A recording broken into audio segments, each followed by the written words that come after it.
Assalamualaikum warahmatullahi wabarakatuh. Teman-teman, selamat datang kembali di Dollar Hunter. Jadi di sini kita akan berbicara tentang perkembangan dan situasi terkini yang terjadi di seputar dunia cryptocurrency, teman-teman. Namun seperti biasa, sebelum kita berbicara tentang dunia kripto, mari hari ini kita berdoa bersama-sama memohon kepada Allah agar kita semua senantiasa diberikan nikmat berupa kesehatan dan juga diberikan keberkahan di dalam setiap rejeki yang kita terima pada hari ini.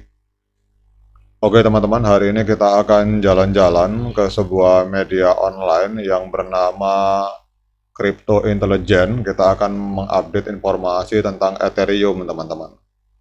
Ini ada sebuah informasi menarik bahwa Michael Saylor ini mengubah pandangannya tentang Ethereum ETF setelah adanya persetujuan yang dilakukan oleh SEC terhadap Ethereum, dan dia melihat bahwa persetujuan ini adalah merupakan sebuah hal yang positif untuk Bitcoin, teman-teman. Kita tahu bahwa pendiri MicroStrategy yang bernama Michael Saylor baru-baru ini mengubah pandangannya tentang Exchange Trade Fund atau ETF terhadap Ethereum Spot. Dia menyatakan bahwa persetujuan regulator Amerika Serikat baru-baru ini adalah hal yang bermanfaat bagi Bitcoin, teman-teman. Dalam sebuah episode podcast yang bernama acara yang bernama What Bitcoin Did, teman-teman. Jadi dalam sebuah acara podcast yang berjudul acaranya What Bitcoin Did, ini Michael Saylor pada 25 Mei bersama McCormack ini menyatakan bahwa langkah ini akan mempercepat adopsi institusional karena investor yang sebelumnya ragu sekarang akan melihat kripto sebagai sebuah kelas aset yang sah, teman-teman. Jadi perubahan pandangan dari Saylor terhadap Ethereum ini sangat luar biasa, teman-teman. Sebelumnya kita tahu bahwa Michael Saylor ini dikenal sebagai pendukung utama Bitcoin dan sangat skeptis terhadap cryptocurrency lainnya termasuk Ethereum.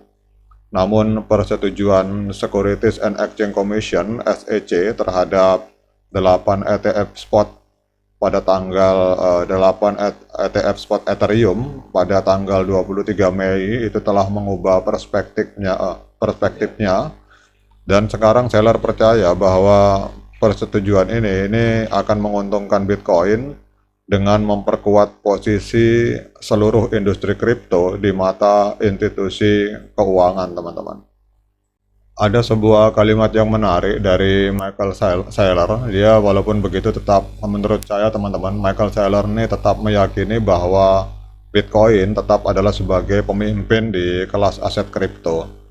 Jadi Michael Saylor menjelaskan bahwa meskipun modal akan dialokasikan ke berbagai aset kripto, tetap Bitcoin akan menerima bagian terbesar karena dianggap sebagai pemimpin di dalam dunia cryptocurrency. Dia menyatakan di dalam tulisan ini bahwa saya pikir investor mainstream akan berkata, oh sekarang ada kelas aset kripto, dan dia melihat di sini kemungkinan akan ada 5 atau sampai 10% untuk kelas aset kripto, tetapi Bitcoin akan menjadi 60-70%. Ini menurut Michael Saylor, teman-teman. Jadi kalau menurut dia, kalau misalkan ada orang mempunyai uang 100% katakanlah, atau 100 juta, itu 60 juta sampai 70 juta itu pasti akan diinvestasikan ke dalam bentuk Bitcoin, yang kemudian yang 5 juta sampai 10 juta itu mungkin diinvestasikan di dalam aset-aset kripto yang lain. Jadi menurut pendapat Michael Saylor, Bitcoin ini akan terus mendominasi alokasi aset institusional meskipun ada persetujuan Ethereum ETF, teman-teman.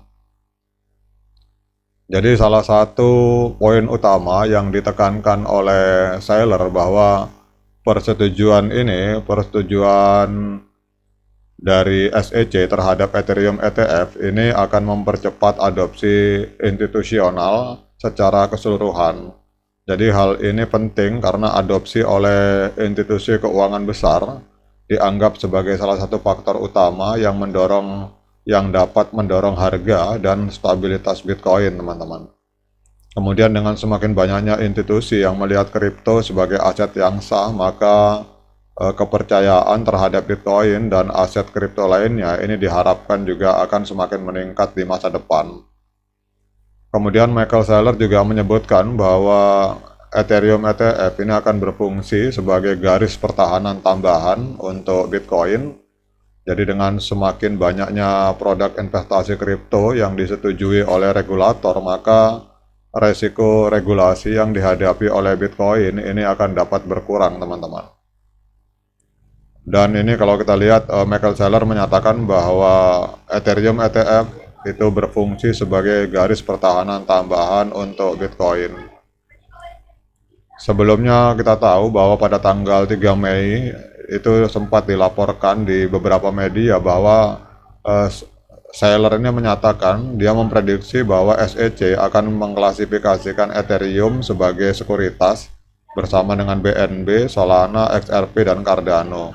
Namun ternyata prediksinya dia tidak terbukti, teman-teman. Ternyata di sini Ethereum akhirnya diakui sebagai aset kripto dan ETF-nya disetujui oleh SEC, teman-teman.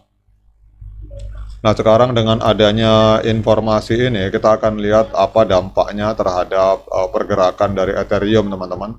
Kita lihat untuk Ethereum dalam 24 jam terakhir mengalami kenaikan harga yang sangat signifikan di angka 2,49%. Jadi hari ini Ethereum diperdagangkan di angka 3.842 US dollar, teman-teman.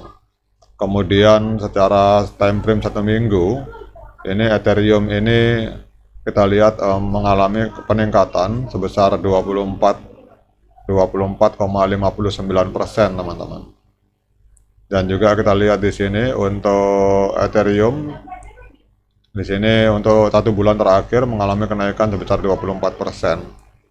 Ini sekarang ada tampilan baru, teman-teman, dari CoinMarketCap, ini luar biasa. Jadi di sini kalau kita lihat di sini ada tulisan Ethereum naik di atas 3.000 dolar setelah adanya approve atau persetujuan dari SEC terhadap Ethereum ETF, teman-teman. Dan kita lihat juga untuk market cap-nya Ethereum mengalami kenaikan sebesar 2,5% di angka 461 miliar US dollar. Dan yang luar biasanya dalam 24 jam terakhir ini terjadi ledakan transaksi di dalam Ethereum, teman-teman, sebesar 51,38%. Jadi hari ini ada jual beli Ethereum di market kripto sebesar 14,97 miliar US dollar. Oke, teman-teman, demikian update informasi ini. Bagi teman-teman yang ingin berinvestasi di Ethereum, selalu lakukan lakukan investigasi secara mandiri. Jadi karena uang Anda adalah tanggung jawab Anda, jadi kita di sini hanya saling sharing berbagi informasi tentang perkembangan dan situasi terkini yang terjadi di seputar dunia kripto. Oke, sekian dari saya, semoga bermanfaat bagi kita semua. Assalamualaikum warahmatullahi wabarakatuh.